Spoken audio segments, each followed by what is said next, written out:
Thank you. Mr. Kent, Ambassador Taylor, thank you for your service. I have a great deal of appreciation for your profession. You have very little direct contact with decision makers, a tremendous amount of responsibility, and not a lot of authority to affect U.S. policy, bilateral engagements or multilateral engagements you're trying to shepherd through issues with our allies.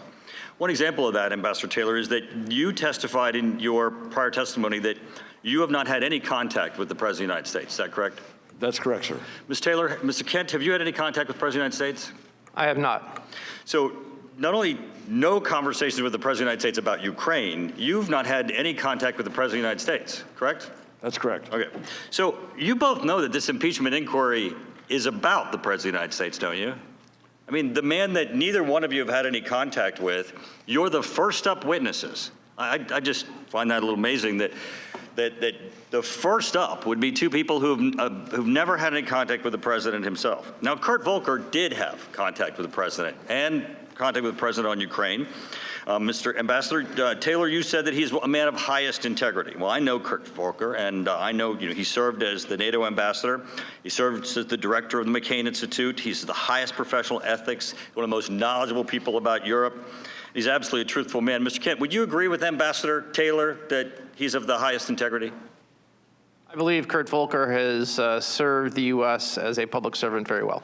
Do either of you have any evidence that Mr. Volker committed perjury or lied to this committee in his testimony to this committee? Do either of you have any evidence that Kurt Volker perjured himself or lied to this committee in his testimony? Ambassador Taylor, any evidence? Mr. Turner, I have no evidence. Mr. Kent. I believe Ambassador Volker's deposition was over 400 pages, and I don't have it in front of me, so I can't make a judgment. But you have no evidence that he lied or perjured himself. I have no basis Kent? To make that judgment, no, Great. Sir. Well, we're not in a court, gentlemen, and if we were, the Sixth Amendment would apply, and so would rules on hearsay and opinion, and most of your two testimonies would not be admissible whatsoever. But I understand in your profession you deal in words of understanding, words of beliefs and feelings, because in your profession, that's what you work with to try to pull together policy and to go in and out of meetings to try to formulate opinions that affect other people's decision-making. Ambassador Taylor, have you ever prepared for a meeting with the president or a prime minister of a country where you were told one thing before you went into the meeting as to what it was to be about, and the meeting be about another thing? Or you get in there and the beliefs or opinions of the president or the prime minister were other than you believed? Mr. Turner, you're asking if I ever learned something new in a Have you ever walked in with a belief that you thought about the country that you were serving in and find out that they were wrong? I learned something in every meeting, Mr. Turner, but Well, Ambassador Taylor, the reason why the Sixth Amendment doesn't allow hearsay is because it's unreliable. It's unreliable because frequently it's untruthful. It is not factual. It might be beliefs or understandings.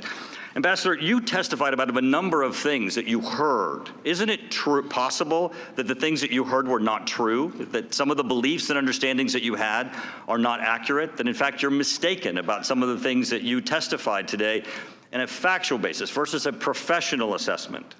Mr. Turner, I'm here to tell you what I know. I'm not going to tell you anything I don't know. I'm going to tell you everything that I do know. But since you learned it from others, that's exactly why I'm here. But since you learned it from others, you could be wrong, correct? I am telling you what I heard them tell me. And they could be wrong, or they could be mistaken, or they could have heard it incorrectly. Right, Ambassador Taylor?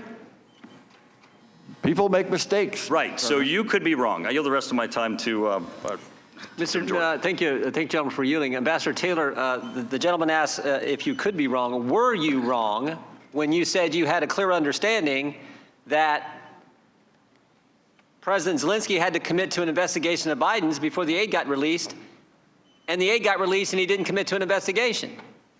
Mr. I was not wrong about what I told you, which is what I heard. That's all I've said. I've told you what I heard. And that's the point. What you heard did not happen. It didn't happen. You had 3 meetings with the guy. He could have told you.